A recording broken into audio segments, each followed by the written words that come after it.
Welcome back, everyone, to another reaction video. While I'm recording some videos ahead, as I am off to New Orleans for the American Battlefield Trust Teacher Institute, I'm also going to be filming some content while I'm there.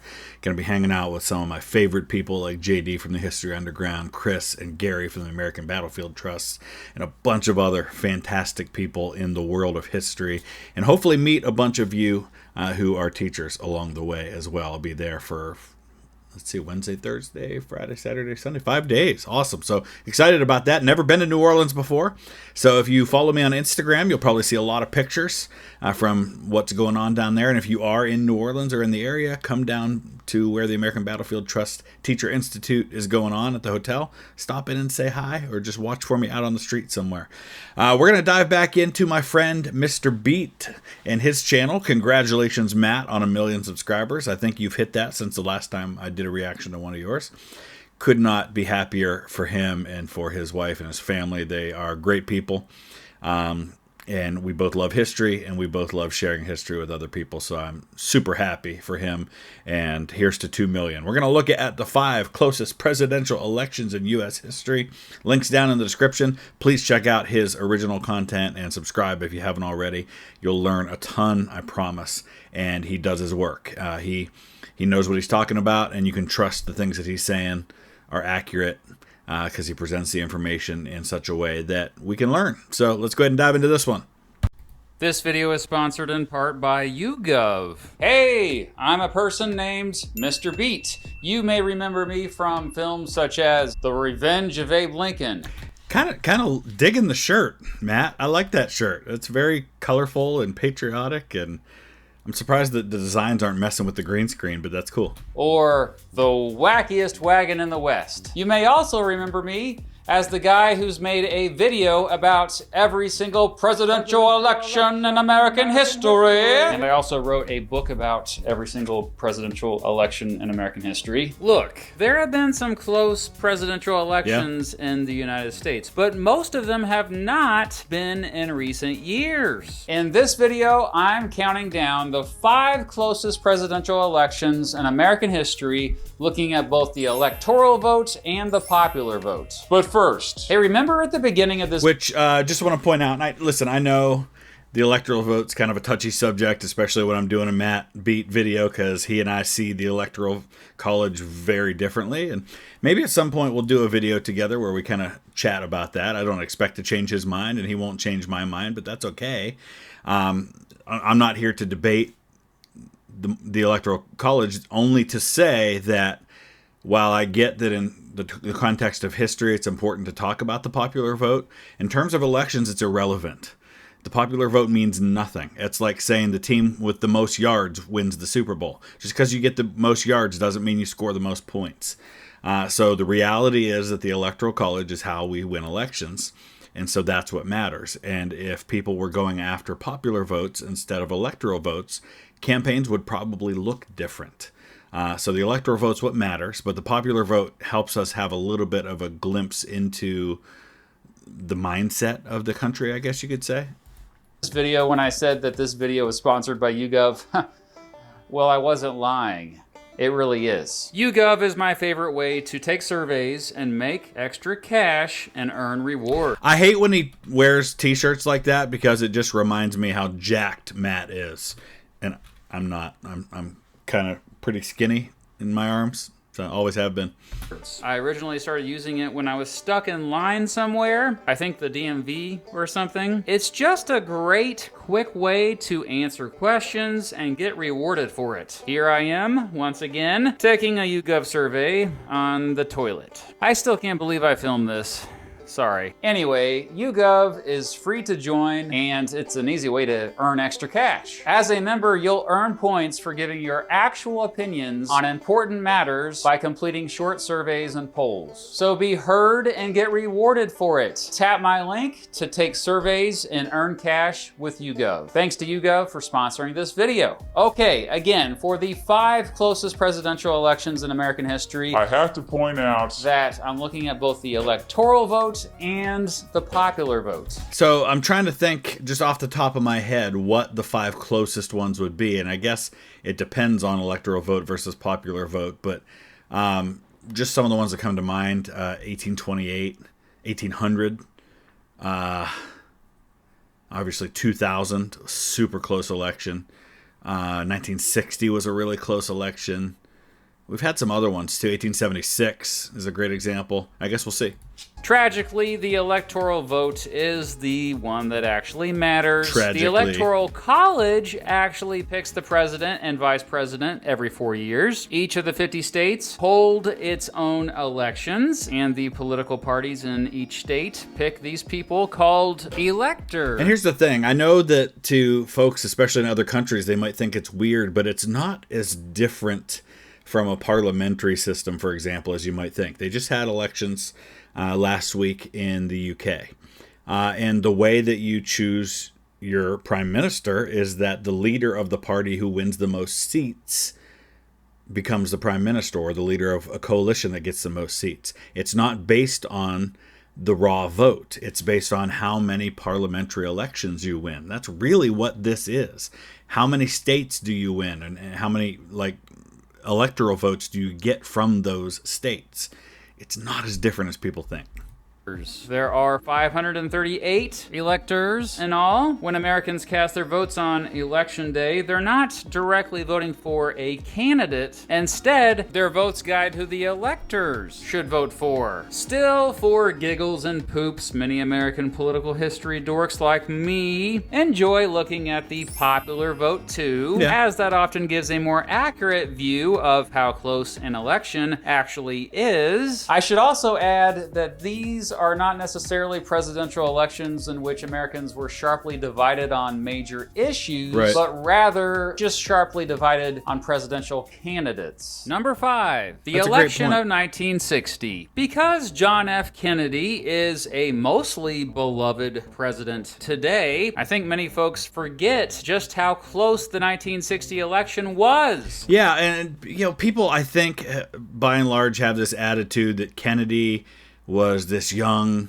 handsome guy cut down in his prime, and Nixon, because of what happens later when he becomes president, is seen by a lot of people as kind of evil. People forget, though, Nixon was also super young at this point. These guys were both really young, and this was like a new generation, right? Because the previous president was Dwight Eisenhower, who was born in the 19th century. Now you're dealing with two guys who are World War II veterans. Nixon had just been vice president, one of our youngest vice presidents in history.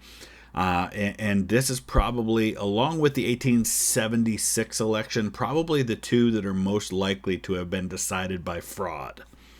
Richard Nixon could have easily won this one. One example of how close this one was? Well, in Nixon's home state of California, Kennedy appeared to win by 37,000 votes. However, after absentee ballots were counted a week later, Nixon came back to win the state by 36,000 votes. Isn't that interesting? Because that's something that's been, we think of as a modern phenomena, this absentee ballot thing, switching the votes, and it gives people this idea that there's something nefarious going on. That was a common theme in 2020 because you had one person ahead in certain states and then the other one would come from behind to win. I'm not saying that... I was playing with my chair there. I'm not saying that anything wrong was happening, and I'm not here to debate that with anybody. But I feel like I wish there was a better way that we could count all the votes so that it didn't give that appearance to people. Kennedy got 112,827 more votes than Nixon, a margin of just 0.17%, the second narrowest in American presidential election history and smallest margin of victory ever for a Democrat. The electoral vote was 303 to 219, but that was incredibly misleading. In New Jersey, Kennedy beat Nixon by just 22,091 votes. See, this is a great point because when you look at the popular vote or when you look at the electoral vote, there can be what appears to be an electoral vote landslide, but it might be a lot closer than we realize because you could win every state by one vote and have an electoral vote landslide, but not have a popular vote landslide. In Illinois, he beat him by just 8,858 votes. In Illinois, he didn't beat him. There were a lot of dead people that voted And I'm not blaming Kennedy for that. I'm blaming people on Kennedy's behalf. Votes. Illinois at the time had the fourth most electoral votes in the country, by the way. In Hawaii, Kennedy beat Nixon by just 115 votes. See? Holy wowza. The election of 1960 marked the first time a candidate won the presidency, even though they carried fewer states than the other candidate. At least 24 states were, quote, swing states in this election, meaning they... Look at those totals. Look at how many. Hawaii, 115 votes. Illinois, Missouri, under 10,000. New Mexico, just over 2,000. Alaska, just over 1,000. Delaware, just 3,000. Nevada, 2,500. Super, super close election. They were states that were competitive. That's an incredible number. Just incredible. Being such a close election, many of Nixon's supporters begged him to challenge the results and demand recounts. Which we hear all the time now. Both sides accused the other of stuffing ballot boxes, especially in Illinois. Still, within 24 hours, Nixon conceded the election, telling his friend, quote, "Our country cannot afford the agony of a constitutional crisis." As most of you likely already know, Nixon would come back 8 years later and win the presidency. Number 4, the election. And would win. Not only after losing one of the closest elections in history, he'd come back to win one of the biggest landslide victories in history. Of 1884. Now, there's one we don't talk about a lot, 1884, but it makes sense when you think about the context. So, in the time period from Grant's election in 1868, actually, you could argue, if you want to go to elections, let's go back to 1860. With Lincoln's election in 1860 up through 1912, when Woodrow Wilson is elected, in that time frame of 52 years, Grover Cleveland's the only Democrat who won a presidential election. Almost all of them were presidents, most of them from Ohio. So the fact that a Democrat won in a time when Democrats didn't win, shouldn't surprise anyone that it was close. Was a particularly nasty election in terms of campaigning. In a very... 1880 had been close, too. That election between Hancock and Garfield was also really close. But there you go. You see that divide.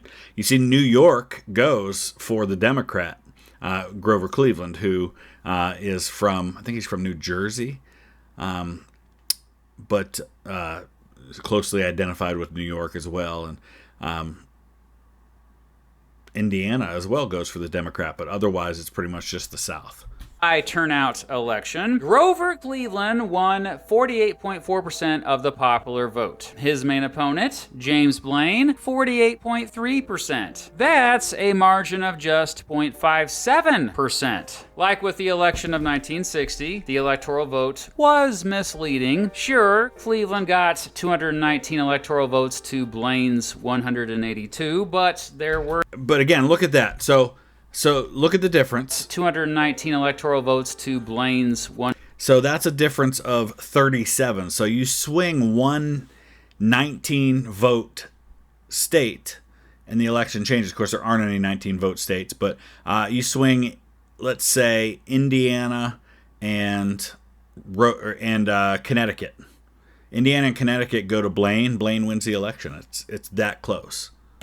182, but there were at least 14 swing states in this. And right there, I mean, New York, 1,100 votes. Those 1,100 votes, I mean, you change, 600 votes? 600 people vote the other way, and the entire election changes. Don't think your votes don't count, even in an electoral college system. 600 people decided that election, if you look at it that way. This election, Cleveland won Connecticut by just 1,284 votes. Heck, he won his home state of New York by just 1,149 votes. And if he would have lost that state, he would have lost the entire election. Yep. Blaine conceded the results fairly quickly, but his supporters certainly did not. I mean, that's the one thing with close elections is that it, especially when you come that close to winning and you don't, it makes you kind of look at everything with a lot of scrutiny. It's the same thing in sports. If you come a yard short or a point short in a game of winning, then you overanalyze everything because any little change could have made all the difference. And so this, especially in close elections, it leads to a lot of allegations of fraud, even if they aren't there, because people want to find some way that such a close election could be easily turned. Here's the one I just alluded to earlier, the election of 1880 with Garfield and Hancock. Super close. The election of 1880. This was the first election in which Americans in every state could vote directly for electors. Yeah, and there you have a complete divide. I mean, look at how clear that divide is. This is the aftermath of the American Civil War, and the Civil War was very much a Democrat versus a Republican kind of thing. The South was super Democrat, and the Republicans as well had all their support in the North. And when we talk about fraud, we need to understand that there's a lot of voter suppression going on in the South during these elections, especially when it comes to newly enfranchised black people who largely voted Republican.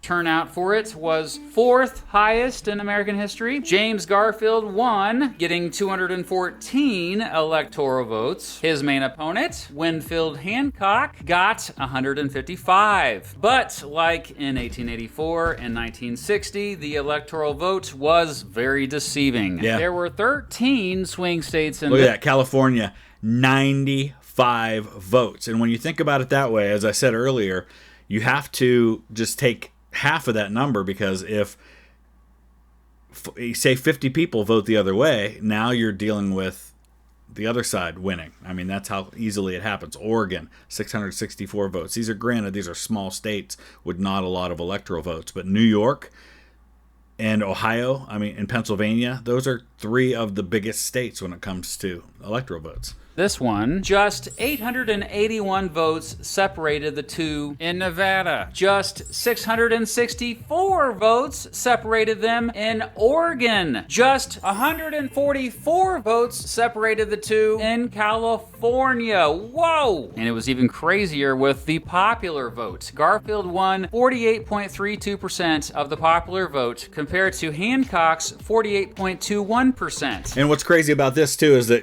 a few months earlier, no one would have thought that Garfield was even running in this election. These are two Civil War generals running against each other.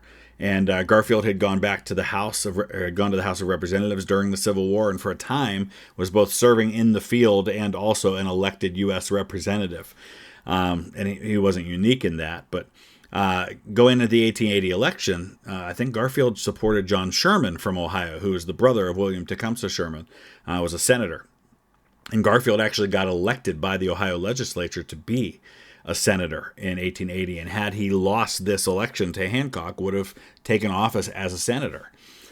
So Garfield goes into this Republican convention supporting someone else and not anyone's first choice. But he becomes a compromise candidate when you don't have enough votes for any of the first choices. Garfield won by just 1,898 votes. It was the smallest victory in the national popular vote ever recorded. There were lots of voting irregularities in this one. Georgia. Irregularities. Read about Reconstruction. Obviously, by 1880, Reconstruction is officially over, but that just means that this is the first election in which you don't have federal troops in the South to help enforce voting rights for the freedmen. Georgia's electors voted too late. Virginia's electors all were fighting with each other and stuff. Still, Winfield Hancock conceded the election within a few days. Number 2, the election of 2000. Ah yes, the first presidential election in which I voted in. That's crazy. My first presidential election was the one before that in 96. But man, what an election to have voted in. I remember all of that so well. I was 23 years old. And actually, for a while, I couldn't follow it because we had a real bad ice storm hit. And it's the only time in my adult life where I've lived in a home that was without power for more than a day. And it was like 4 or 5 days I didn't have power after that storm, and I couldn't follow what was happening because it was like every day in the news. This went on for weeks afterward before it all was resolved. It was a doozy. Yeah, it Let me was. tell you. First of all, Al Gore won the popular vote. He got 48.4%, and his main opponent, George W. Bush, got 47.9%. Gore got 543,895 more votes than Bush. But again, that doesn't matter. Right. Bush won the electoral vote, but only by 5 electoral votes, and it all came down to the electoral votes of one state, Florida. After Election Day, out of the nearly 6 million ballots in Florida, only 1,784 votes separated the two candidates. Because it was so close, Florida law said there had to be a machine vote recount. And so, just for a little context, what created all this controversy around this was initially they called Florida for Gore. And then they were like, oh, wait a second, Gore didn't really win Florida, Bush did. And then they called it for Bush. And so Gore then goes out and he is all ready to concede. He had actually called George W. Bush, conceded the election, was on his way to give his concession speech. And some of his aides said, wait a second, we're not so sure about what's happening in Florida yet. Don't go out there and give that speech. And so he calls and he takes back the concession. And so this created this nightmare situation where this thing got drawn out for weeks. After the recount, it was even closer. Now Bush's lead was just 327. After another recount, Bush's lead officially was just 537. But because Gore thought the recounts were rushed, he sued Florida Secretary of State Katherine Harris. Long story short, the case quickly went to the Supreme Court, and it sided with Bush, arguing the recounts were not fair. And don't forget that there were at least 17 swing states in this election. Right, look at that. I mean, look at how close several of those elections were. New Mexico was only 366 votes. Gosh, I mean, any one of those states swinging differently could have changed everything. And it shows how different things are now, because Ohio and Florida, for several elections, were like the swing states. Like, we were the ones who decided this thing. And now Ohio and Florida are largely solidly red states, but now other states that were once solidly red, like Virginia and Georgia and North Carolina, are now swing states. In Iowa, Gore beat Bush by just 4,144 votes. In New Mexico, just 366 votes separated Gore and Bush. Gore conceded the election on December 13th, 2000, nearly 5 weeks after Election Day. Number 1, the election of 1876. First of all, 82.6% of all eligible voters showed up to vote, the highest voter turnout in American presidential election history. And if you think about the fact that there were no doubt people who wanted to vote but couldn't because of suppression of the black vote in some of these states, could have probably been higher. It's pretty incredible. Rutherford Hayes ultimately won the presidency, but he was incredibly lucky to win. He won by just 1 electoral vote over his main opponent. And if you look at the 3 states in the South, Louisiana, Florida, and South Carolina, that's where the contention comes in. Because think about the next election in 1880 that is pretty much a straight north-south divide. You're looking at Republicans winning in those states, and you have to remember that this is still under Reconstruction. You've got largely Republican governorships in some of these states where these are northern Republicans that have come down and kind of taken charge of things during Reconstruction. You've got the occupation of the South by federal troops. There's a lot of layers to this whole thing. Samuel Tilden. It was 185 to 184, the closest electoral vote margin in American history. Is it, though? Hold on a second. Well, I guess it's only 1 vote, but we've had elections where nobody had a majority, which I guess doesn't make them closer, but it was more contentious. So 1800, nobody had a majority of electoral votes to start. 1824, same thing. and Tilden won the popular vote, an impressive 50.9% of the popular vote, as a matter of fact, compared to Hayes's measly 47.9%. There were at least 15 swing states in this one. There were allegations of widespread voter fraud in many of those swing states, as well as lots of threats of violence against Republican voters. This is why it's really, really difficult to say, on the surface, people can say, well, Rutherford won the election because he made a bargain to end Reconstruction in order to get those swing votes. But there's so many more layers to this. Number one, Samuel Tilden would have ended Reconstruction anyway. So nothing changed in terms of the direction of Reconstruction. It was over either way. American popular sentiment had turned against further Reconstruction. So had Hayes won more convincingly, maybe he doesn't end it as quickly as he did. But had Tilden won, it was definitely ending anyway. But there's also the voter suppression. You can argue that there was corrupt things going on with maybe the army being used to intimidate Democrat voters. Who knows? But it's just impossible to say who really would have won this in a free and fair election. In South Carolina, somehow 101% of all eligible voters got to have their votes counted. Also in South Carolina, Democrats there straight up murdered an estimated 150 African American Republicans over the results. Hey. So the next time I hear someone say that our most recent elections are the most corrupt, or that voter suppression has not been worse at any time in American history, I'm going to call BS on that, because people were being straight up murdered just for trying to vote. Hundreds of them.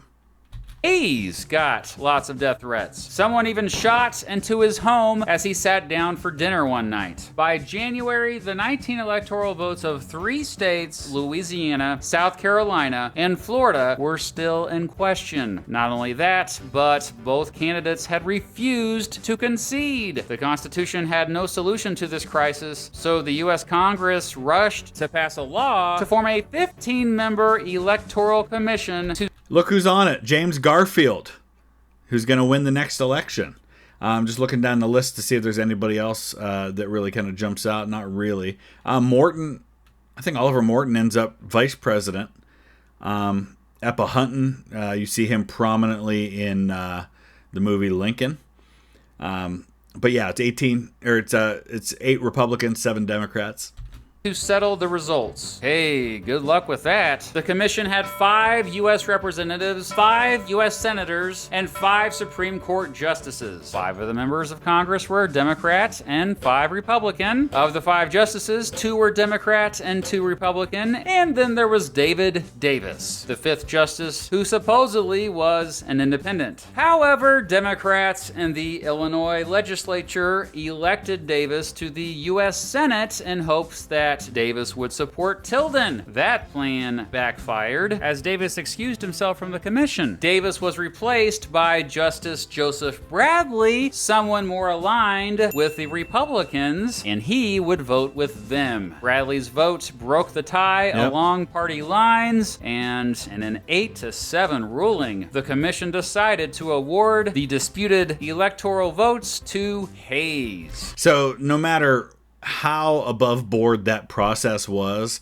you can see why in that situation, especially people who were on the losing end would cry, fraud, not fair, even though both sides did a bunch of shady stuff in that election. And like I said earlier, it's really just impossible to know for sure. But anytime you are tempted to think that something that's going on today, it's never been that bad before, just go back through history. If you think that fraud has never been as bad as it is now, it's been worse. If you think that the way people do politics and smear campaigns has never been worse, we got nothing on time periods like 1800 and 1824 when it comes to smear campaigns. We have a great deal of recency bias in our own collective memories when it comes to these things. Of course, this made so many people angry that some even talked about a second civil war. To make the Democrats happy, the Republicans agreed to withdraw all remaining federal troops from the South, which officially ended Reconstruction. This informal agreement became famously known as the Compromise of 1877. The election of 1876 nearly ripped the country apart again. So, and like I said earlier, I think that might be overblown a little bit because people look at the surface of that and see the agreement and don't understand that the mood of the country. I mean, look at Grant's second term. Even Grant, who was staunchly a supporter of Reconstruction and of black civil rights, probably one of our greatest civil rights champions in terms of presidents in history, created the Justice Department specifically to bring down the Klan and was largely successful in that.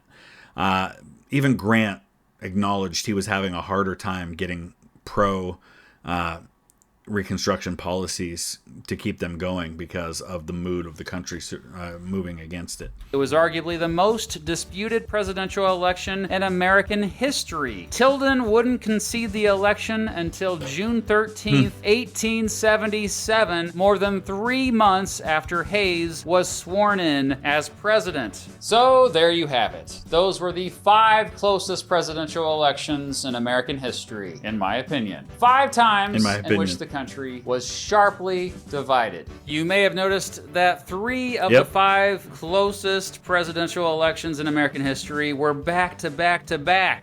Look, the 1870s and 1880s weren't really as much a time when Americans were divided on major issues, but instead just more divided on the 2 major political parties. Of course, I have to mention honorable mentions like the election of 1796, election of 1888, election of 1916, and election of 1968. Those were all also very close elections. And you might be surprised to see that the election of 1824 and election of 1800 both didn't make the... Those were the 2 that I mentioned earlier that were both decided by the House of Representatives. So if you're not familiar with our system, if no candidate gets a majority of the electoral votes, then it goes to the House of Representatives. But it's not a straight vote. So it's not like all 435 representatives would each get 1 vote if this happened today. Each state delegation gets a vote. So the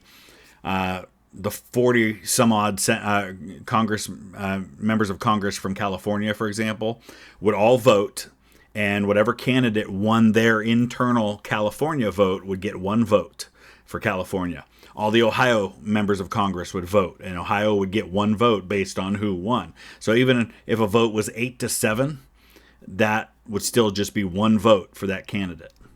The cut, after all. The House of Representatives had to determine the winner in both of those. Well, the thing is, the majority of the country was actually clearly with Andrew Jackson in the election of 1824. Adams was incredibly lucky to win. I mean, the dude got less than 1/3 of the vote in the Electoral College and popular vote. And what about the election of 1800? I mean, this was the only election in American history to end in a tie. But it wasn't between Adams and Jefferson. It was a tie between Jefferson and Aaron Burr. For crying out loud. Thomas Jefferson tied, believe it or not, Aaron freaking Burr. Aaron Burr. Excuse me? Aaron Burr. Hold on, let me get some milk. That's an iconic commercial. Well, this tie happened only because the Democratic Republicans done messed up when casting their electoral votes. Jefferson and Burr were both running as Democratic Republicans, with Burr as Jefferson's running mate. But at that time, there was no actual ticket, so they were voting independently, but they changed that after this. So that they ran as an actual ticket. After all, however, in the House of Representatives, it wasn't even close. Jefferson won 10 states, Burr won 4. Thanks again, Alexander Hamilton, for saving the country. By the way, heck, Jefferson won 60.5%. Why does he say that? Because Hamilton was the most prominent Federalist at this point. John Adams wasn't going to win. He's also a Federalist. And so Hamilton uses his influence to push people push Federalists. Basically what he's telling them is Federalists, John Adams can't win, so use the Federalist vote to support which of the two Democratic Republicans you would rather see. And while we don't like Jefferson in terms of his policy, the idea is at least Jefferson's a man of principle, even if we disagree with those principles. Aaron Burr's just a political opportunist that we don't want anywhere near the White House. Of the popular vote. Some also might be wondering why I also left off the election of 2016. Wasn't that close? Well, I definitely went back and forth with this one. After all, Trump comfortably won the electoral vote, but lost the popular vote by nearly 2.9 million. I ultimately decided to leave it off this list because the electoral vote is, again, Good for tragically, you, Matt. I know you don't like that, but good for you for doing it that way. My opinion, what ultimately determines the winner of a presidential election. But what do you think? All right, that was good. I enjoyed that. Hopefully we all learned a little something about all of this. Let me know your thoughts. Use the comment section below. And definitely check out Mr. Beat. Fantastic channel. One of my favorites to watch on my own time. That's why I don't do as many reactions to him as I otherwise would, because I don't typically react to videos I've already watched. And I like watching his videos. So we'll see you again soon. Thanks for watching.